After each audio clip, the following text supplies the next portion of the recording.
isn't it great that Congress changed the tax law for 1988, simplified it, modernized it, did away with all those complex provisions? Why, they managed to get the tax law down to only 2,700 pages. Nobody understands all of this stuff, but there is a way for you to do your income taxes by yourself quickly, inexpensively, and correctly using tax preparation software. In fact, using your computer to do your taxes may be reason enough to justify owning one. Today, we take a look at tax preparation software on this edition of the Computer Chronicles.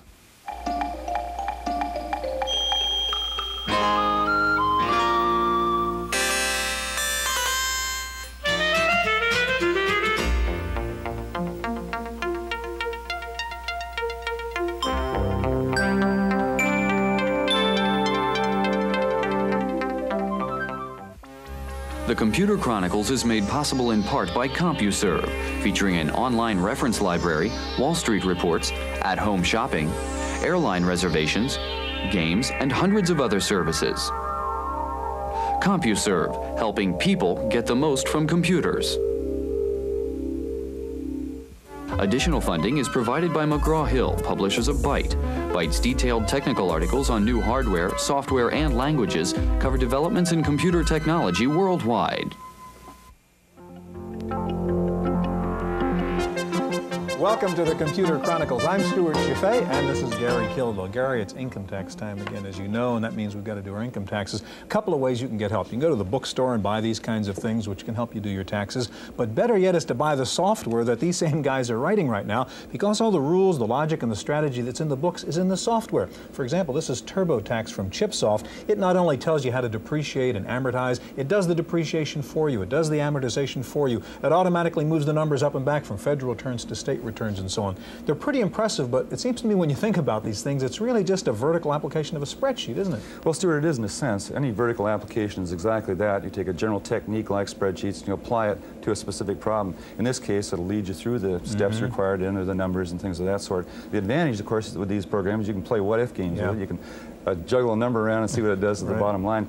Now, of course, you could use a spreadsheet, but you're going to have to pay a whole lot more attention to the tax guide if you do. Now, the advantage of these programs is you may actually save enough money to pay for the program, too. Gary, we're going to take a look at some of the best examples of tax preparation software for the Apple II, the Macintosh, and the IBM PC. We're going to begin with a visit to one of the 8 regional IRS processing centers to find out what happens to your tax return once it gets into the IRS computers. One of the biggest mailing lists in the world belongs to the Internal Revenue Service, which handles about 100 million tax returns each year at its 10 regional centers.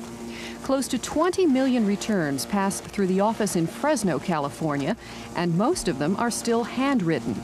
From any point of view, the Fresno Service Center is a massive operation. The single-level building is as long as 18 football fields, and almost everywhere you look, there are mountains of paper. To keep from being buried under stacks of forms, Fresno had to adapt its computers to the physical manipulation of paper returns. Barcode readers in the mailroom pre-sort and classify envelopes. Checks are sorted automatically by bank name or location. But people still do most of the data entry. Optical character readers can handle some forms like single-page returns, but they still require human assistance to identify a scrawled 6 or a sloppy 7. For example, right now we're transcribing 100% of the tax, well, not 100, we're transcribing about 95% of the tax returns using key-to-disk systems. One of the things we'd like to do is get 50% of those returns filed electronically. Then, of the remaining 50% that aren't filed electronically, we'd like to perfect OCR technology so that we've got maybe 50% of that being transcribed by machine or data collected by machine. And then of the residual paper that we simply can't get rid of, rather than move the paper around this building, what we'd like to do is put the paper on optical disc and move the images.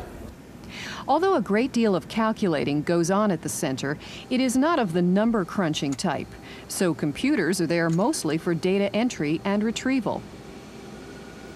As if to balance input with output, the Fresno Service Center produces literally tons of hard copy. High-speed laser printers consume 2 million feet of paper per month, turned into notices, warnings, and other correspondence. The breakthrough is going to be practitioners, tax preparers, professional tax preparers filing electronically with us. In California, 50 to 55% of all tax returns are done by preparers. Desktop PCs are an uncommon sight at the IRS office, and when they are visible, it's usually as terminals. In fact, the agency sees a limited role for the PC, either inside or outside the center. Right now, there are no plans in the works to provide a capability for an individual with a PC to dial into us and file. We have to have some assurances about the quality of the data that's coming to us. The other concern is security, of course. We're not going to let people dial into our mainframe computers and file directly. There will be an electronic break in this filing. The expression paperless office was once just a dream at this IRS service center. But with a combination of electronic filing, optical storage, and intelligent scanners, it may take on a new meaning.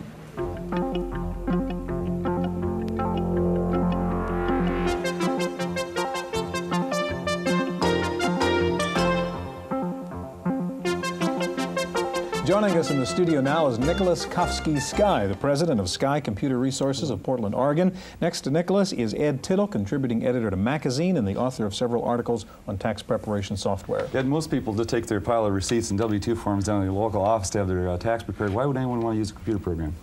Well, there's a couple pretty good reasons why you might want to use a computer. First, the computer's a little more forgiving than your pencil and eraser and lets you do things over. And second, you get a chance to work through several different variations on your taxes to pick out the one that comes out best for you. Now, what about updates? Do they usually have an update for every year? The tax laws change, I guess, from year to year, right? Well, you'll usually buy a standard program, and they will issue updates on a year-by-year basis to reflect any changes in the tax laws. Okay, Nick, what does your tax preparation program do? Well, this is called Federal Tax Forms, and it works with AppleWorks. We decided to use our AppleWorks templates because of this standard interface. People already know how to use it, and also time for preparing them. It takes less time, and we get it to the people before they receive their W-2 forms. Can we take a look at it? Sure. Here's a screen from the 1040. We've already entered some amounts, including your salary and some interest income. However, one of the features is the automatic transfer from one template to another. By pressing the solid Apple A, we can go directly to the Schedule A and be able to transfer information to and from the various spreadsheets that are available. Here's Schedule A to 1040. We'll do that one. I mean, the 1040 to the Schedule A. It takes information from the 1040 that's needed, places it onto the Schedule A in the right places, and is ready for your calculations for Schedule A. Each schedule has a set of instructions, a transfer area that, if you're doing this manually, you have a place where you can find it, and the actual form itself, which looks like the IRS form. When you've completed your calculations, you press solid Apple A again. It gets you to your transfer menu. You select where you want it to go to, and we'll go to the 1040. It's on its way to the 1040. Takes the amount that's deductible, places in the right place, and you calculate by doing Open Apple K for calculation, and you're ready to do your taxes. To do your taxes, you do solid Apple T. These are some of the macros that we've installed. It takes the amount to be calculated for your liability, takes your number, your filing status number, and then it calculates your taxes. Which are? Which, on the very bottom here, is showing that you owe... Okay, we owe $2,456. 56. It then takes that amount, transfers it back to the 1040, and you can press Open Apple K to complete the calculations. We've entered the figures for your credits and so on. We can now scroll to the very bottom of the 1040 form, and you can see that, well, you got a refund this time of $369.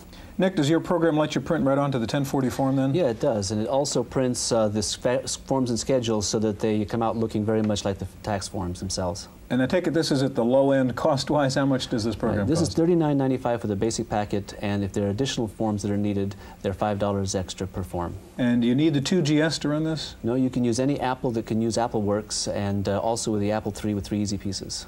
Okay, thank you. In just a minute, we're going to take a look at a tax program for the Macintosh that Ed Tittle calls a godsend. So stay with us.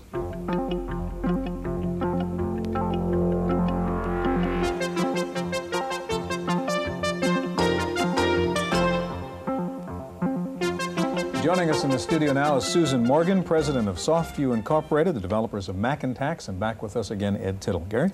Ed, we've all seen the major changes in the tax laws for '87. How's that affected the use of tax preparation programs? Well, it's made things a little bit more complicated, especially in the areas of things like passive interest and passive income. And I think you'll find that this program we're about to look at is going to show us some fairly helpful features to get us over that first hump. Mm-hmm. Okay, Susan, now you've Mac and Tax has been out for quite a while.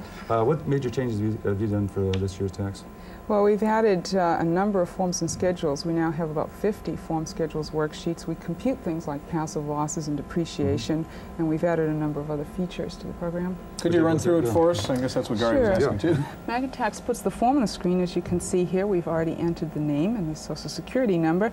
Every time I hit return, I'll move to another field. And for checkboxes like this, I just point and click, and I'll have my X's inserted. Let's move down to the money areas that are more interesting. I just point and click to enter an amount, and it's automatically formatted, and it automatically inserts cents when I hit the decimal point. Plus, every time I hit return, it automatically computes. If I don't want to enter an amount, I want to itemize instead, I just double click, and I'll pull up this kind of an itemization window. And this is a refund, so I can title it refund, and I can put in refund from the state. Tab across, the state was rather generous to me. When I hit return, its total appears here and dynamically linked there. And from the city was nowhere near as generous. Now it retotals and again dynamically links. I can itemize any line on any form or any of the schedules at any time. And speaking of forms and schedules, we have a rather generous amount of form schedules, worksheets, and statements, including the extension to file for the latecomers.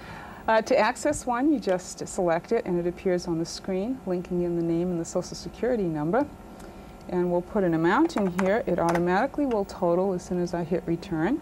And then as soon as I close it, it will automatically link back and appear in the proper place on the 1040. We have some worksheets to help you with the items that are difficult, like what you mentioned, the passive losses. This one is for investment interest. Suppose that my interest was related to a passive activity, which involves the new tax laws. I click here, and I can enter the description. I have a loan that I used for a partnership.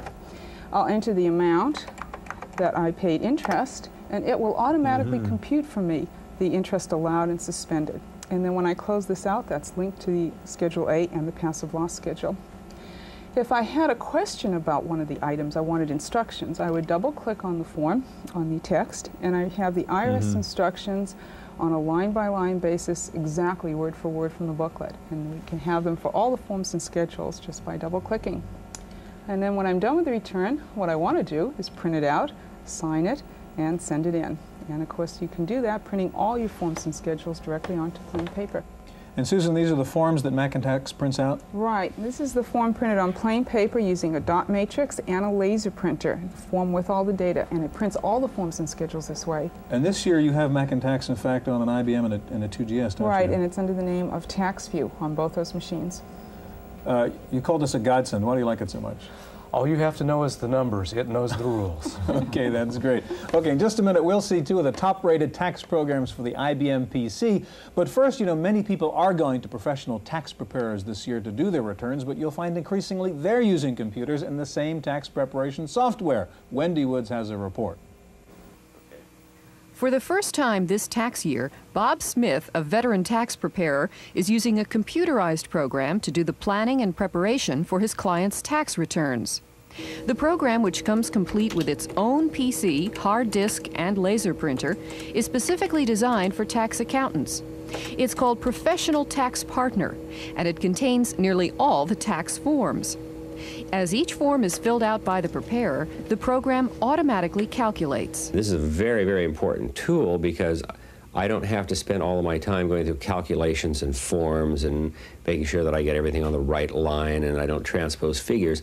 I simply have to input the information and then I know what the results are going to be. And then coupled with another program, I can take a look at the forecast all the way out through 1991. Once the tax return has been completed, all the forms can be printed out, filled out, and are ready to be signed by the client. Bob Smith says the computer has allowed him to take on more business, since each customer's return can be done faster. While the computer has made the accountant's job faster and more efficient, it will never be able to replace the planning and experience necessary to get you the fattest tax refund. So no matter how sophisticated tax preparation programs get, they aren't expected to put people like Bob Smith out of business. In Burlingame, California, for the Computer Chronicles, I'm Wendy Woods.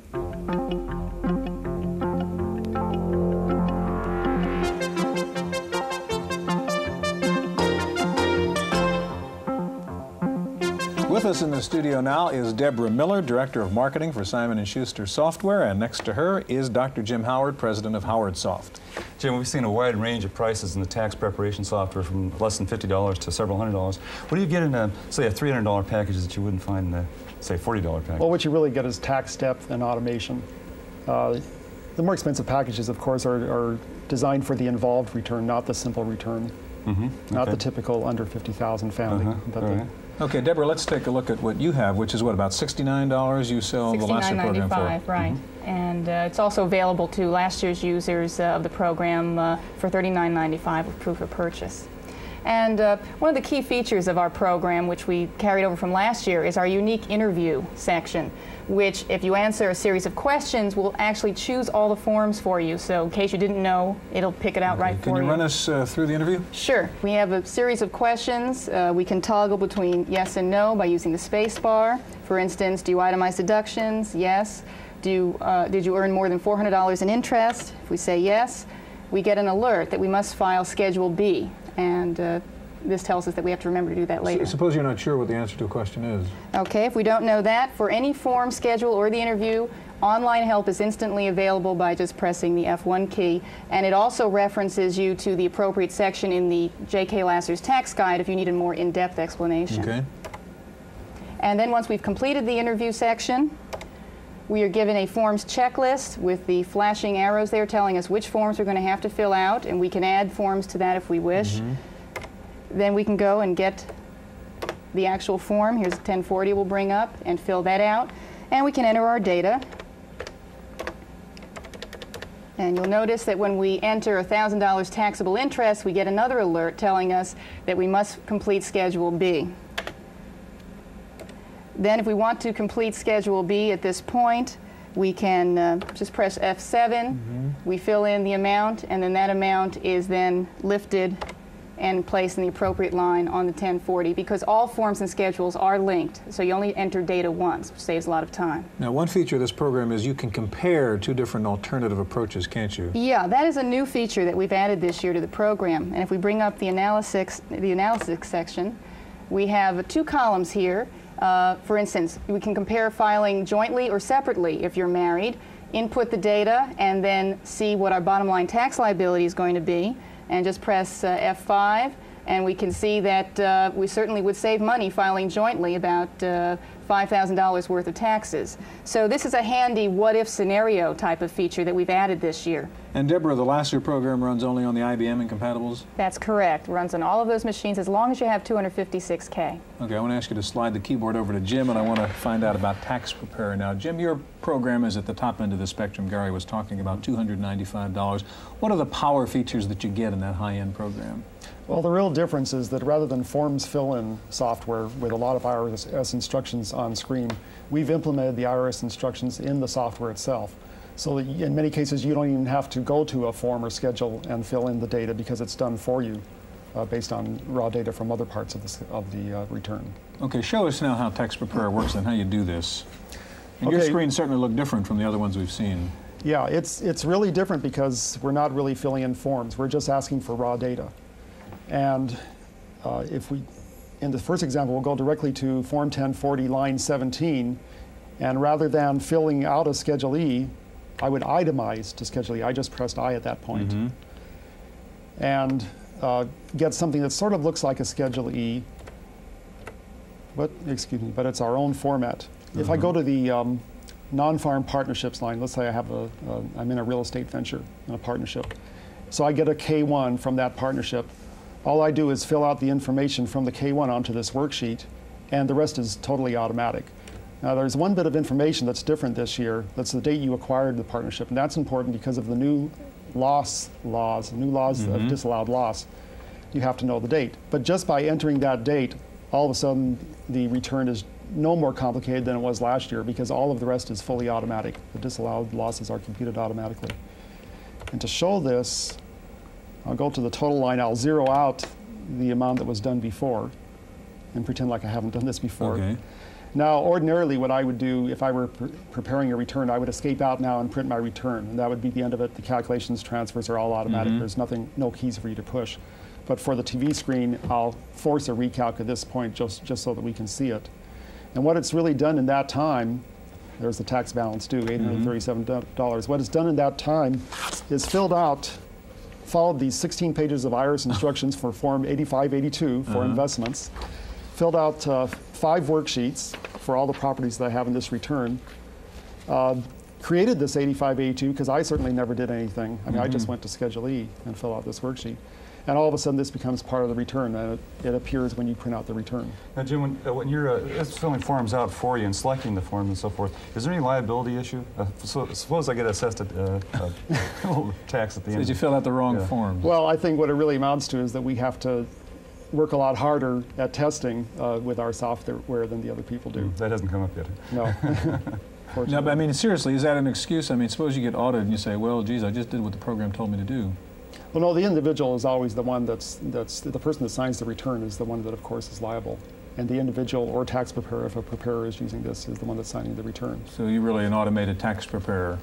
Yeah, we really are, and it's really our reputation rather than legal liability that makes it worthwhile. Yeah. Jim, who is this program for? What kind of taxpayer would need something like tax preparer? Well, the typical family would be a double income family that has enough money to invest, for example, in limited partnerships like this one, or has some rental property on the side, or maybe a business on the side. If you have any of these situations, then you're subject to all the new tax laws, which are tremendously more complicated than they were last year. Yeah. Deborah, Jim, thank you very much. That's our look at tax preparation software. Hope we'll see you here again next week on the Computer Chronicles.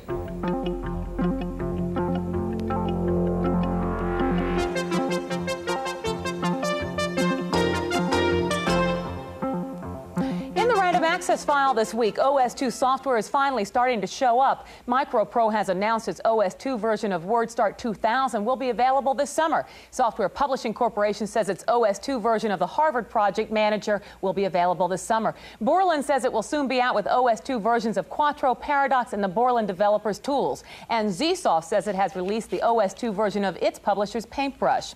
Meanwhile, Compaq released its version of OS2 for its 286 and 386 base computers. Compaq claims OS2 runs 17 to 52% faster on a Compaq Disk Pro 286 than on IBM Model 6D.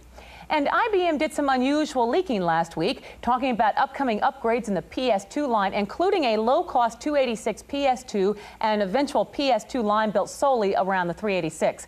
IBM also talked about a new 32-bit version of OS2 for next year, the release of PS-DOS 3.4 early this year, and the inclusion of the 8514 high-res graphics card in future PS2 motherboards.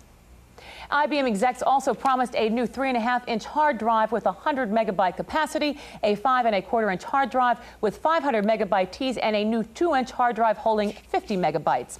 Time for a look at software and this week's review with Paul Schindler. You know, the only musical instrument I know that's more primitive than this one is the IBM personal computer. It has a small, unadjustable speaker and one voice, and that voice is tinny. The PS2 sounds better, but most of us don't have PS2s. And you may remember we showed you the Macintosh Jam session, but most of us don't have Macs. There is an alternative now, the AdLib personal computer music system, a combination of software and a plug-in board for IBM PCs. This program has a jukebox mode, which is slightly animated and mildly entertaining. It offers a choice of several different styles of music, but you're not going to buy this program mainly to hear music written by others. This is the screen where the AdLib system gets down to business, the section it calls the Visual Composer. You can start with a blank screen and right away, or you can call up one of their canned examples of various musical styles, then modify it to suit your own taste. You can listen to all of the parts at once, or just one.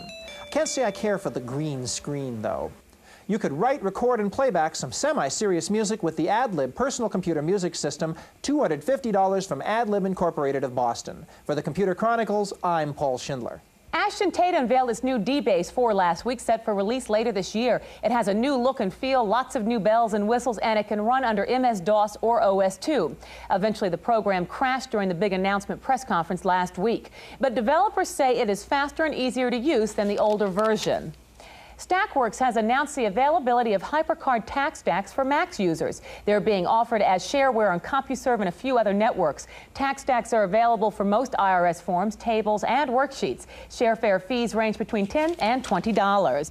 It looks like the Macintosh laptop is for real. Apple reportedly has placed an order for new active matrix LCD screens from a Japanese supplier starting in July. The new screens are said to be faster, cooler, and easier to read than existing LCD screens.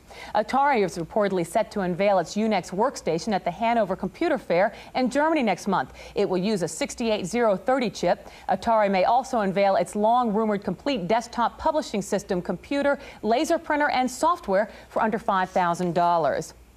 Finally, in the Computer Snafu of the Week column, Wells Fargo Bank customers got a statement this month from the bank that included the following computer-generated message.